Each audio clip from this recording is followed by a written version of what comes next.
ஏதேனும் ஒரு பெரிய பிரச்சனை, நீங்கள் ஒரு முடிவு எடுக்க வேண்டும், ஒரு பெரிய சங்கடத்தில் இருக்கிறீர்கள், அதில் மிகவும் ஜாக்கிரதையாக ஒரு முடிவு எடுக்க வேண்டும், ஜாக்கிரதையாக ஒரு செயல் செய்ய வேண்டும் என்ற நேரங்களில் சதா நாமத்தை, குரு நாமத்தை சொல்லுங்கள், இறைவனுடைய நாமத்தை சொல்லிக் கொண்டிருங்கள், வேண்டிக் கொண்டே எதையும் செய்யுங்கள்.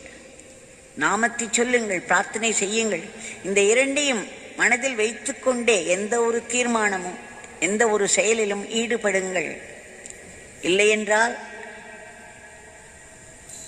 மாயை தன் திறமையை காட்டிவிடும் என்று எச்சரிக்கிறார்.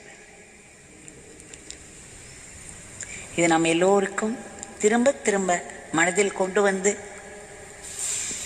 பிறகு நாம் என்ன செய்வோம்? நாம் நம்முடைய மாயையில் மூழ்கி எல்லாம் செய்துவிட்டு பகவானை குற்றம் சொல்வோம். அதுவும் சொல்கிறார் பகவான்.